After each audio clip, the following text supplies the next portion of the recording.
Aloha. How's it? Today we're talking all about how you can create more meaningful connections on LinkedIn. So, more on that in a moment. How was your weekend? We had a really fun Grom surfing contest on Saturday. So, a Grom is a little person, a kid who actually goes surfing. So that's what a Grom is.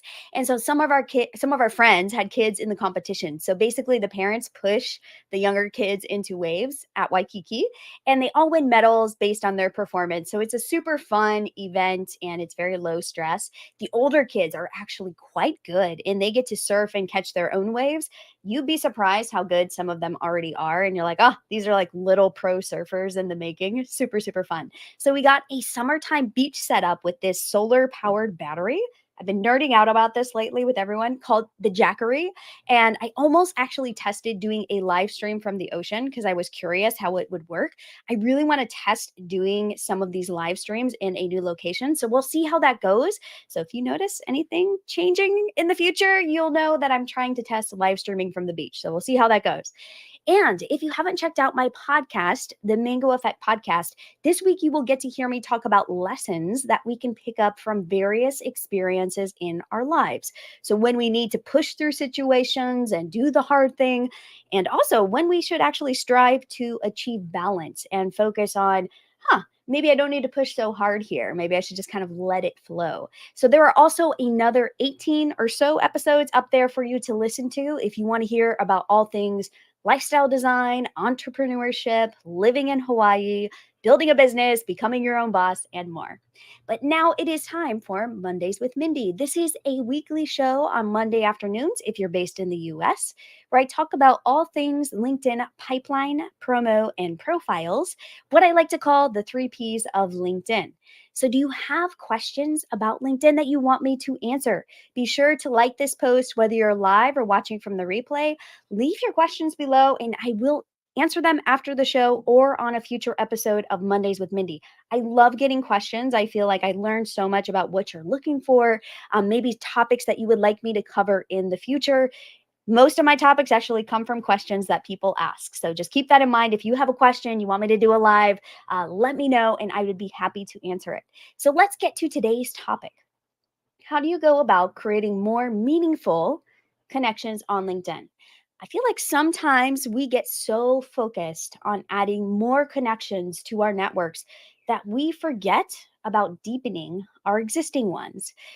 For instance, how many connections or followers do you have? Some of you may be able to rattle that answer off like immediately. Some people I talk with are like, oh, I know exactly how many I have. But are we just a little too obsessed with how many connections we have or how many connections we think we should have? Sometimes we're even a little bit shy to answer that question because we don't think we have enough connections. So many people put emphasis on being popular, how big their following is, their influence or supposed influence based on the size of their network. And it doesn't help the obsession that the social selling experts, who are supposed to kind of understand how all of this works, keep telling us how important it is to have a big network and a dazzling organic social presence before expecting any revenue, let alone new clients or a new business opportunity or a new job. So we're taught to focus on the numbers. We are taught that adding more connections and growing as quickly as we can is the name of the game on LinkedIn. And then once we've laid that foundation, then we can experience business success on LinkedIn. I get it. This makes complete logical sense, I think, from the perspective of build it and they will come. But many of my students and clients come to me with a sense of feeling overwhelmed or exasperation because many of them have spent months, sometimes years, building up a social presence and trying to add new connections who are relevant. But they still feel like there's something missing and that they have little to show for it, or it's not good enough. They're not growing as fast as so and so. So when you ask them if they'd be open to messaging someone they don't know about joining their podcast as a guest or for a call to exchange ideas, maybe explore synergy, maybe just do a quick networking call, they tense up. They get this, like, I call it like the terrified look in their eye. They'll say things like, it's a complete long shot. She'll never respond to my message. So I coach them just hit send on that message and see what happens. But you'd be surprised how small your network can be and still get the attention of those perfect fit prospects, those dreamy podcast guests, or those people you would love to collaborate with in business.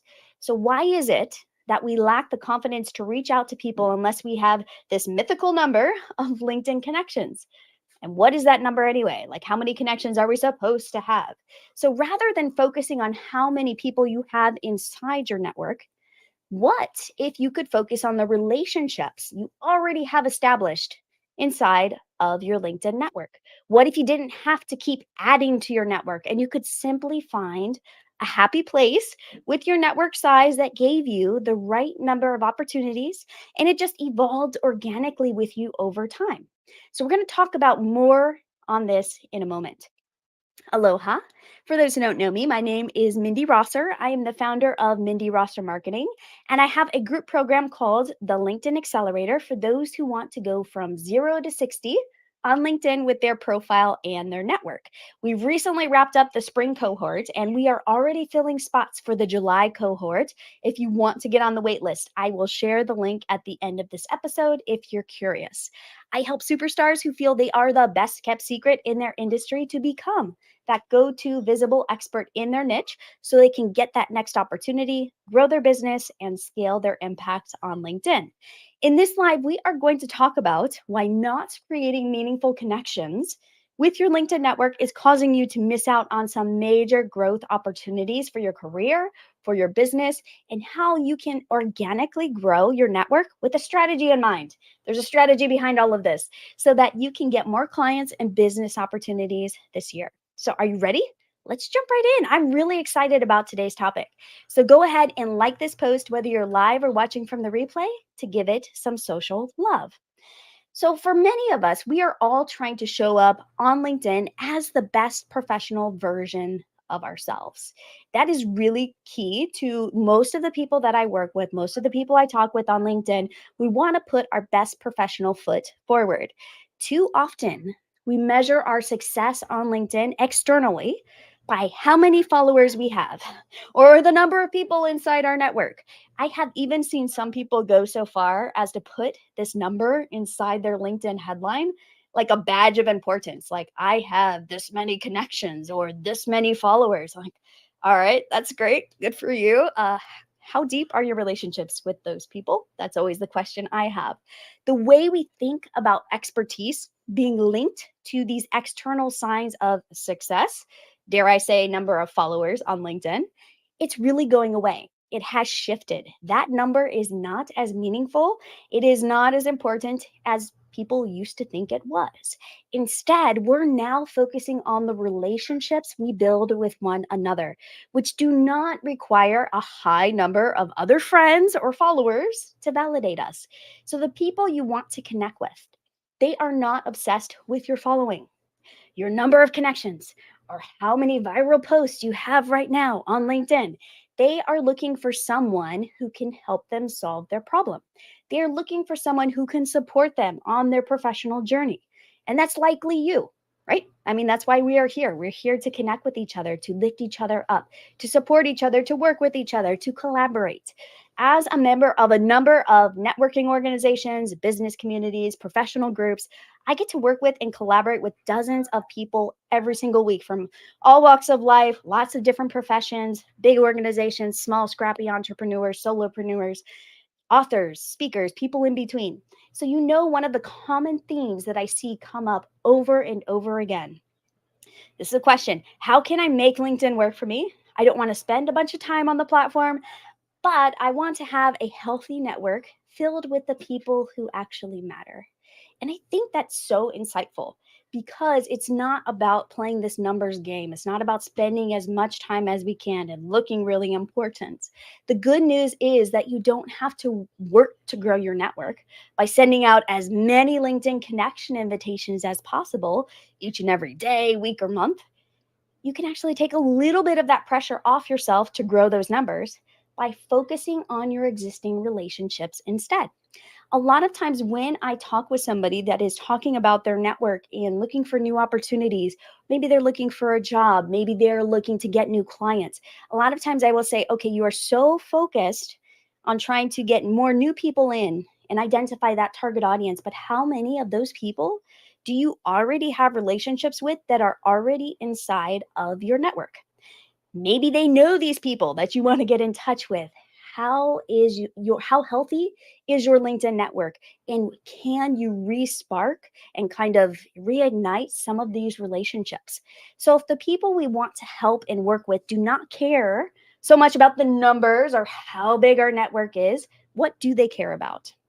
Our connection to them, knowing that we understand them and can help them, or we know someone who can, like those people that you know who I'm talking about, those people who are ultimate connectors.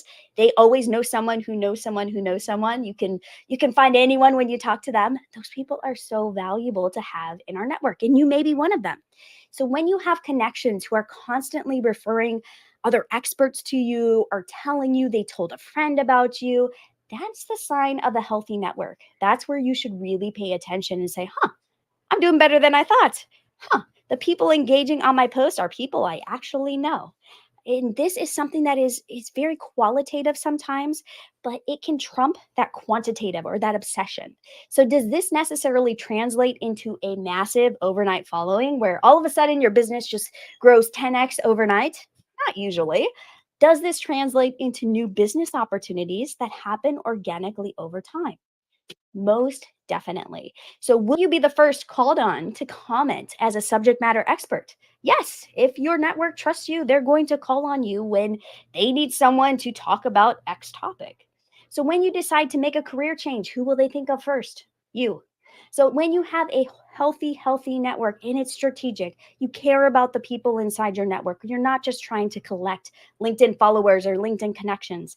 The goal is to convey that we understand at a deeper level exactly what our network wants from us, whether that's to simply share a mutual professional connection because we're in the same industry, or that we can help them or people in their professional network to solve their problems. So we're all good people doing good business with each other in some way. That's what a network is. That's what a healthy strategic network is on LinkedIn. So stop worrying about how fast your network is growing and start thinking about the professional relationships you have with your existing connections. Are you known for connecting people? Do you always know what's happening in the industry? Can you provide a recommendation? Would you ask around your network to see if you could help them fill a role? When your network believes that you are there to help them, to inspire them and support them in whatever way makes the most sense, you will build a healthy strategic network over time. And the numbers will take care of themselves. But this is a choice that you will have to make for yourself. Sometimes the pull of the numbers I feel like is just too strong and addictive. Seeing those numbers like deviate from going up, up, up, up, up, or maybe they even go down initially if you decide to, cull your LinkedIn network and get rid of some people that don't belong in there anymore. It can be a little disheartening at times, but you can continue trying to build up your network artificially with the wrong people, or just the cheerleaders, I call them, who make you feel good about yourself in the moment, but never really want to work with you or collaborate with you. Or you can decide to let it go, as Elsa sings in the song Frozen. So the funny part is that when you take this counterintuitive approach, you're really going over deepening your connections and relationships versus just going wide. It feels very counterintuitive, but you are going to start noticing that your network is going to grow. You're like, oh, I wasn't even focusing so much on the growth, but it's going to increase effortlessly. And it has this snowball effect. All of a sudden, you notice, more customers, colleagues, experts, peers, they start kind of popping out of the woodwork. They want to work with you in some way. You're noticing a little bit more engagement on your posts. So if you're ready to ditch that stressful obsession with your network size, let's talk about 3 ways that you can go deeper with your LinkedIn connections now. So, how do you actually deepen your existing relationships with those people who are already inside your network? It's really not as hard as you think, especially if you approach the process from an organic perspective. You don't have to go all in and make spreadsheets. To track everybody and everything. You can really take a lighthearted approach to this. So, let's discuss a few tactics that will help you navigate those professional LinkedIn connections and ensure that you keep in touch with the right people often enough to maintain that connection. So, first of all, You want to pay attention to your inner circle. So I call these people, these are the people who should be in your inner circle of connections, those you really want to maintain relationships with. Now, if you're thinking, Mindy, how many people should be in an inner circle? I would say limit it to about 500 people. That can feel like a lot for some. I have talked with others who say, Mindy, my core is really 50 to 100 people. And that feels like the right size for me. So I wouldn't go any higher than 500. 50 to 100 might be better for you. It just depends on your business. Some relationships and professional relationships, you do need to go deeper. Others, it could be really light touches. So it may not be that hard for you to keep in touch with 500 people. While others, it's like, well, Mindy, I'm actually having calls and talking with these people. I don't think I could handle 500. So think about what size works for you. What can you maintain? Go lower than what you think you should do. So if you think you should do 500, I would start with 50 to 100. See how that feels. You can always increase it. So, do you need to make a formal list of all these people? You can, but oftentimes you will kind of come across them organically on social media.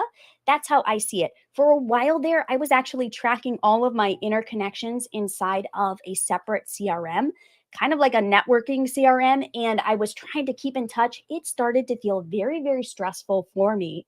Now, others of my colleagues, they say that is great because they know as long as they are setting reminders and touching base, every so often, that having like a system, a CRM that's telling them to, touch base with so and so actually feels good to them. So figure out what works for you. I'm going to share a couple ideas here too for those of you who are more of the list people and those who want to take more of the organic approach.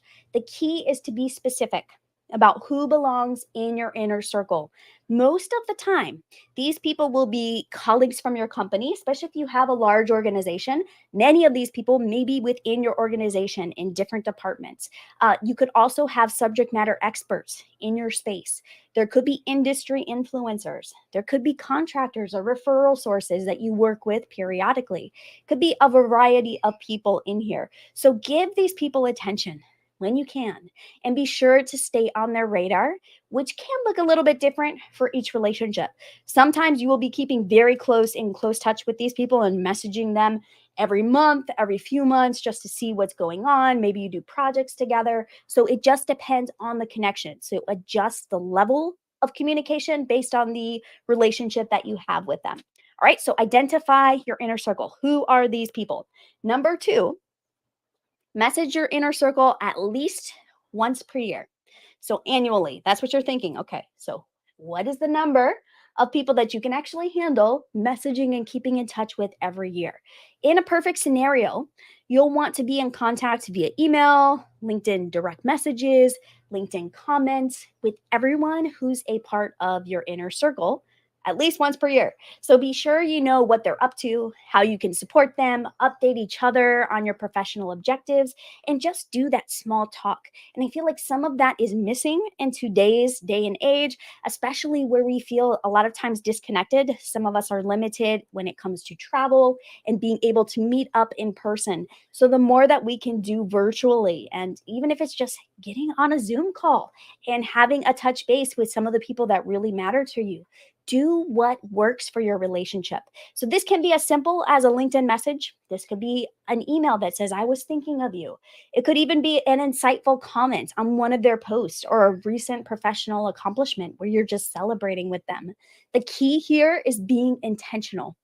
I have some LinkedIn friends who literally have spreadsheets of the people who matter. So they have all of their names, they have all of their LinkedIn profile links in there, and they track how often they touch base with their inner circle to ensure they are maintaining a healthy network. I think that is brilliant. I also think that's a little over the top for me. Like, I don't like spreadsheets, first of all. I don't really like lists. I really enjoy more of that organic engagement.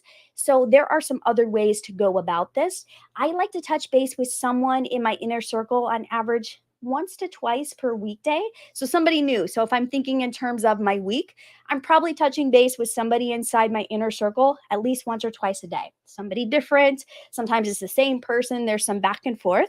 But if you just think, okay, 1 to 2 people per day, I'm touching base with, and I'm keeping up with them, kind of staying on their radar, commenting, engaging. A lot of times, some days I will have a lot of networking energy and I will touch base with, 20 people.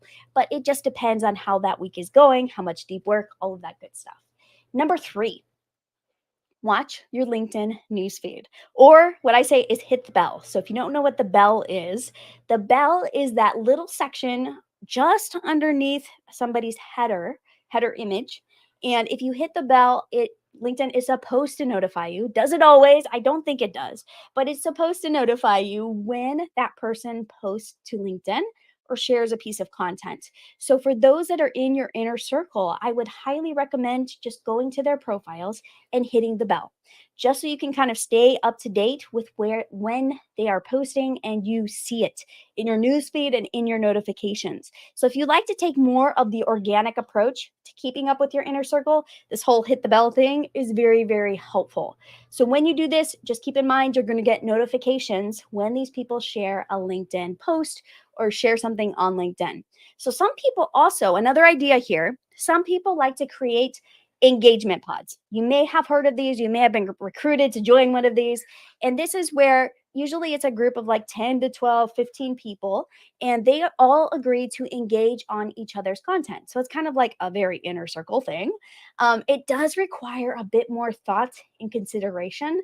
There are some cons to this approach because if LinkedIn thinks you are artificially commenting and engaging on each other's posts to boost them up, it's supposed to hurt your posts in the algorithm. So just kind of keep this in mind.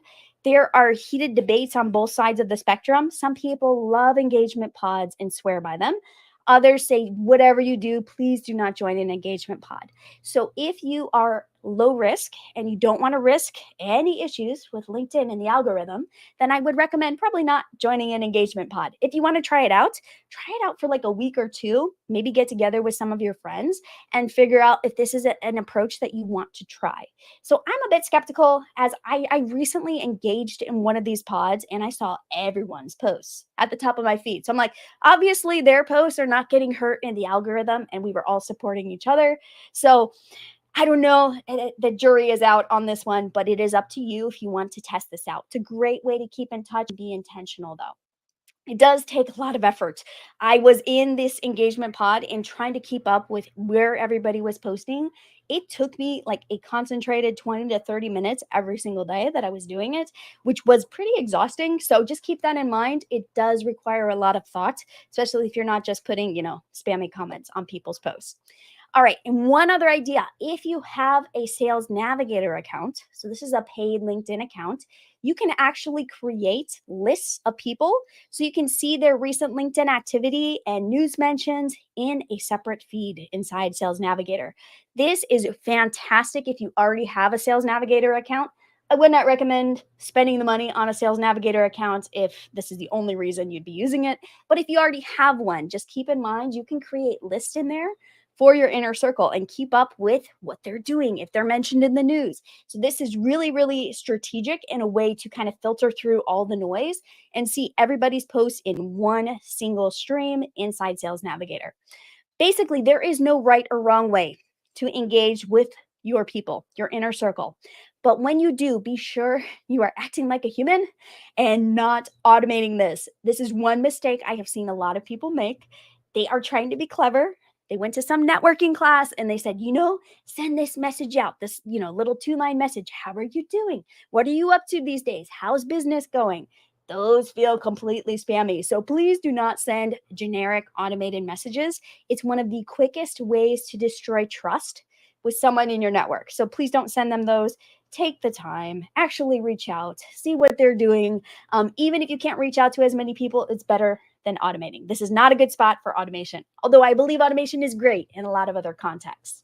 So tying this all together, your goal is to create more meaningful one-to-one connections with your LinkedIn network around your areas of passion and expertise by paying attention to their activity, intentionally reaching out, not just trying to get more people inside your network for the sake of more. So my challenge for you this week, take a look at your LinkedIn network and pick 10 people who you would consider inner circle people. hit the bells on their profile. So 10 people hit the bells on their LinkedIn profile. That's it. Just one thing. And then start paying attention and seeing their posts and like, oh, there's so and so. Let me see if I can engage on his or her post. So let's recap the meaningful connections process. So, first, we're identifying our inner circle. So, these are the people that should be in our inner circle. This is usually 50 to 100 people, all the way up to 500 if you are really good at organization and can keep up with that many people. Uh, Number two is messaging your inner circle at least annually. So you're keeping up with people that are in your inner circle. You're sending them a message, you're checking in, you're commenting on their post. And then number three, you're watching your LinkedIn newsfeed. So if they are the types to share content, you are paying attention to what they're sharing and engaging where appropriate. So that's pretty much it. What additional questions do you have about creating these meaningful connections on LinkedIn? Leave them below in the comments or shoot me a private message. I am happy to answer them. They may even spark another follow up to this conversation. So, if you are looking for that extra edge to get you started on the right path with LinkedIn, to start finding these inner circle people, get on the wait list for the next cohort of the LinkedIn Accelerator. It's kicking off in July, which is right around the corner, like a month away. It is tailored to take you through all of the sections of your LinkedIn profile in just 5 days flat, so 1 week, and you're off to the LinkedIn races to start growing your network and getting conversations. If you're interested, here's the link to get on the wait list and find out a few more details.